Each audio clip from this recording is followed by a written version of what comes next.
તારીખ હતી જાન્યુઆરી મહિનાની 6મી અને ગુરુવાર. વર્ષ હતું 1026નું.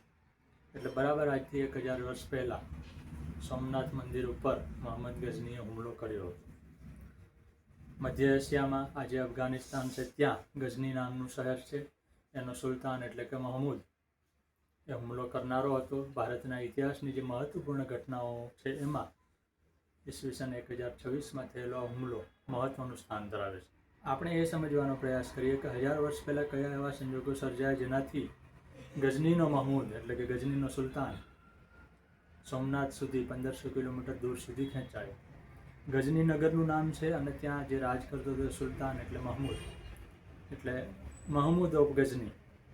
ગુજરાતીમાં મોહમ્મદ ગઝની કહીએ છીએ, મહમૂદ ગઝની કહીએ. ગઝની નગરના પણ 2-3 ઉચ્ચાર છે, ગઝનવી છે, ગઝનાવી છે, પણ આપણે મહમૂદ ગઝની તરીકે ઓળખ. ઇતિહાસ બહુ અજાણ્યો નથી કે ગુજરાતના બંદરો હજારો વર્ષથી દુનિયાના ખૂણે ખૂણે વેપાર કરતા હતા. એટલે ખંભાતનું બંદર હોય તો ત્યાં 84 દેશોના વાવટા ફરકતા હતા. 84 દેશોના વાવટા ફરકતા હતા એ રૂઢિપ્રયોગ છે, જેનો અર્થ એમ થાય કે દુનિયાભરમાંથી જહાજો ત્યાં વેપાર કરવા, માલ સામાન લેવા આવતા જતા હતા. એવું જ પોરબંદર, વેરાવળ, દક્ષિણ ગુજરાતના બંદરો બધા જ સ્થળોએ બનતું હતું. એટલે કે ભારતનો મેરીટાઈમ દરિયાઈ વેપાર એ સમયે બહુ મોટો હતો. ઈરાનનું હોર્મુઝ નગર છે, જે હોર્મુઝ ખાડી તરીકે અત્યારે જગવિખ્યાત છે. વેરાવળથી હોર્મુઝ વચ્ચે નિયમિત વેપાર ચાલતો હતો અને દરિયાઈ માર્ગે ચાલતો હતો. પણ સમુદ્રી ચાંચિયાઓનો આતંક એક સમય એટલો બધો વધ્યો કે વેપારીઓએ નક્કી કર્યું કે આપણે દરિયાઈ માર્ગનો વિકલ્પ પડતો મૂકીને જમીન માર્ગે ચાલીએ.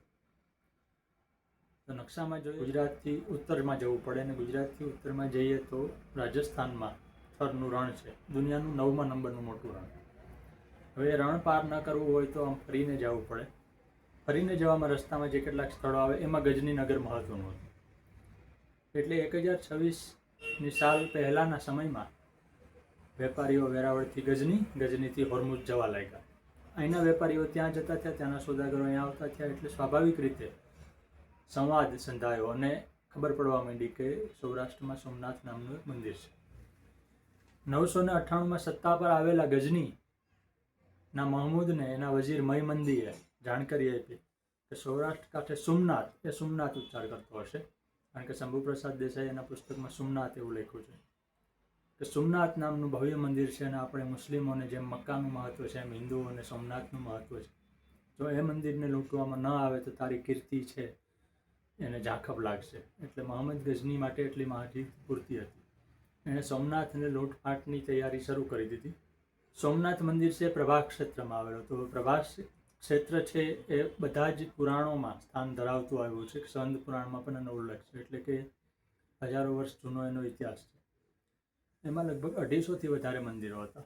સોમનાથ જેટલા બધા ભવ્ય ન હતા, પણ મંદિરો હતા, તીર્થો હતા, વનક્ષેત્રો હતા, કુંડો હતા અને 12 સૂર્ય મંદિરો સોમનાથ આજનું મંદિર છે એની આસપાસ હતા. એમાંથી 5 જેટલા મંદિરોના તો અવશેષો પણ મળે છે જો સંશોધકો ત્યાં જઈને સરખી તપાસ કરે તો. ટૂંકમાં એ વિસ્તાર મંદિરોથી ભરપૂર હતો.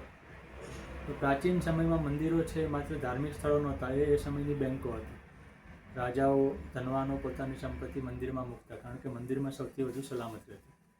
એટલે જ મુસ્લિમ આક્રમણકારોએ જ્યારે સંપત્તિની જરૂર પડી ત્યારે મંદિરો ઉપર જ પ્રહાર કર્યો, કારણ કે ત્યાં મંદિર તૂટે એટલે આસ્થાને ઠેંચ પહોંચે, લોકોની ભાવના છે એને નુકસાન થાય અને ઉપરાંત સંપત્તિ મળે. એટલે ગઝનીએ એની તૈયારી શરૂ કરી. 30,000 ઘોડેસવાર સૈનિકો, 50,000 પગપાળા સૈનિકો, એવું જંગી લશ્કર ઊભું કર્યું અને બધાને ગઝનીએ એવી લાલચ આપી કે લૂંટમાં તમને ભાગ મળશે. એટલે તમે ખાલી સૈનિકો નથી, તમે લૂંટના ભાગીદાર પણ છો. એટલે બધા લૂંટ માટે થનગનવા માંડ્યા. પણ સમસ્યા એ હતી કે ગઝનીથી સોમનાથનું અંતર 1500 કિલોમીટર જેટલું એ જમાનામાં હતું, તો એ અંતર કાપવું કેમ? ગઝની આપણા માટે વિલન છે, પણ એ રાજા તરીકે બુદ્ધિશાળી હતો. આમ તો ગઝની ગુલામ મહિલાનો દીકરો હતો. એના પિતાને અનાયાસે ગાદી મળી હતી. એના પિતાએ ગઝનીના ભાઈને ગાદી આપી હતી. ગઝનીએ પોતાના ભાઈને મારી નાખીને સત્તા મેળવી હતી. સંભવતઃ મહમૂદ છે એ અનોરસ સંતાન હતો, એટલે કે એની માતાએ એના પિતા સાથે લગ્ન કર્યા એની પહેલાં એનો જન્મ થયો હતો.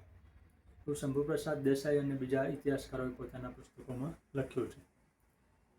ગજની સોમનાથથી અહીંયા સુધી આવ્યો હતો, એણે દરેક વાતની નોંધ રાખી હતી. ગજની એ રીતે બુદ્ધિશાળી હતો કે એણે ભારતમાં અને જ્યાં જ્યાં જરૂર પડી ત્યાં પોતાના જાસૂસો મોકલી રાખ્યા હતા. એ જાસૂસોનું કામ ક્યાં લૂંટફાટ કરવા જેવી છે, ક્યાં રાજા નબળો છે વગેરે જોવાનું હતું. એ વાત કંઈ અજાણી નથી કે ગજનીએ સોમનાથ પહેલાં ભારત ઉપર 16 વાર હુમલા કર્યા હતા.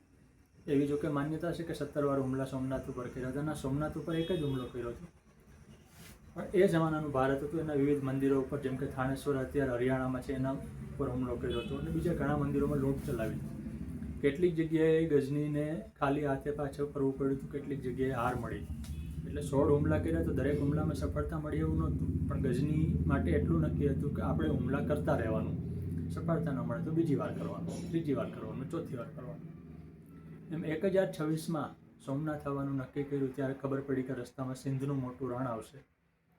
એટલે એણે બુદ્ધિએ વાપરી કે દરેક સૈનિક સાથે 2 ઊંટ આપ્યા.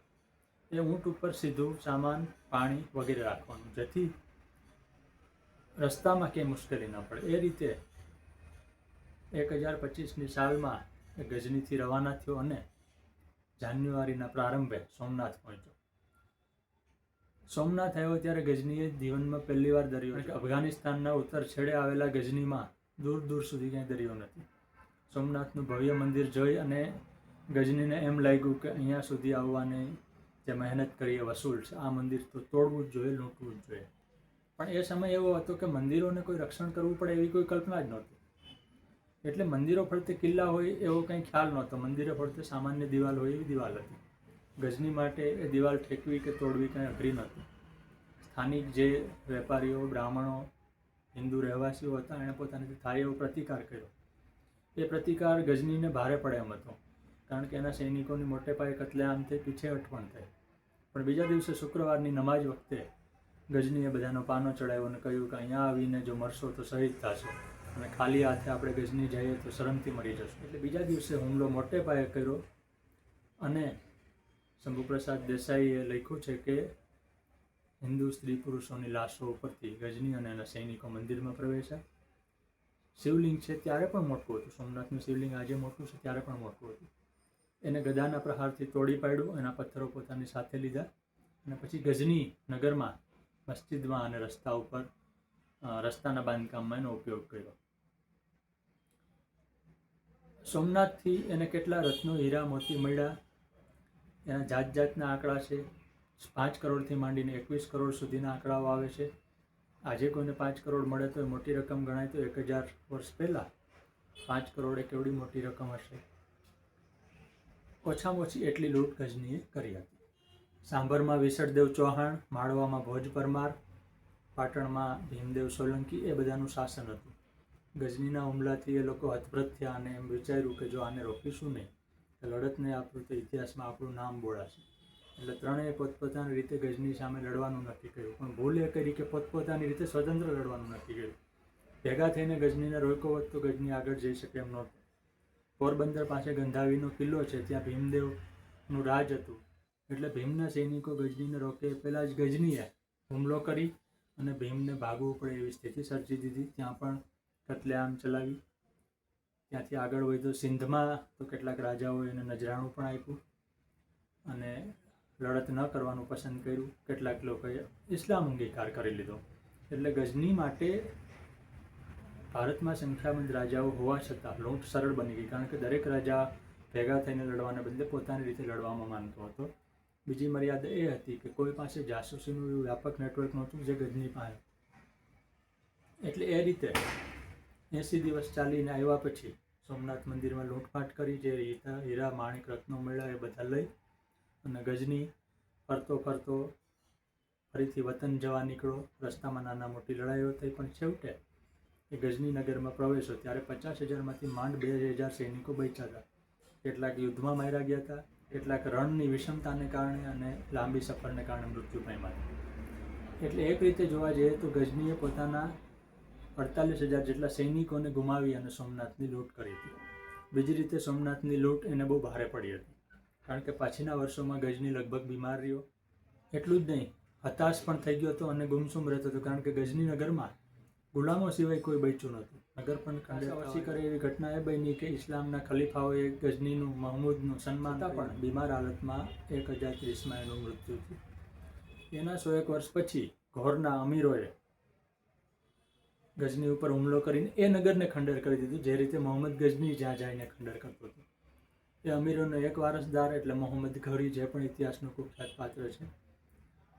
એ રીતે સોમનાથ લૂંટાના 100-125 વર્ષ પછી ગઝની નગર છે પોતે પણ ખંડેર થયું, લગભગ ખંડેર હાલતમાં. આજે ગઝની નગરની વસ્તી 2 લાખ જેવી છે. ત્યાં મોહમ્મદની કબર વગેરે પણ છે. 2 લાખ એ સામાન્ય વસ્તી જ ગણાય સ્વાભાવિક રીતે, અને નગર પણ સામાન્ય છે. બીજી બાજુ સોમનાથનું મંદિર એ પછી ઘણીવાર તૂટ્યું. બીજા આક્રમણકારોએ પણ આક્રમણ કર્યું, નથી કર્યું એવું નથી. ક્યારેક કુદરતી આફતોથી પણ નુકસાન થયું. છેવટે આઝાદી પછી સરદાર પટેલના પ્રયાસોથી એ મંદિરનો જીર્ણોદ્ધાર થયો. એ ઇતિહાસ જાણ્યો નથી. કનૈયાલાલ મુનશી એ જીર્ણોદ્ધાર સમિતિના મહત્વના સભ્ય હતા, એટલે એણે મંદિર વિશે અને મંદિરનો ઇતિહાસ કહેતું અંગ્રેજીમાં ધ શ્રાઇન ઇન્ટરનલ નામનું પુસ્તક લખ્યું, જે હવે તો ભારત સરકારે આખું ઓનલાઈન ફ્રી ઉપલબ્ધ કરાવી દીધું છે. એની PDF પણ મળી જાય છે. એટલે મંદિરનો ઇતિહાસ કહેતું એ પુસ્તક એ પણ છે. મૂળ વાત એ છે કે 1000 વર્ષ પહેલાં મોહમ્મદ ગઝનીએ આ રીતે આયોજનબદ્ધ સોમનાથ ઉપર હુમલો કર્યો હતો. એનો હુમલો એ રીતે તો સફળ જતો કે જે લૂંટવું હતું એ લૂંટવું શક્યો હતો, પણ પછી એનું નગર, એનું રાજ બધું સમય સાથે ધ્વસ્ત થયું, જ્યારે સોમનાથ મંદિર આજે પણ અડીખમ છે. ધન્યવાદ.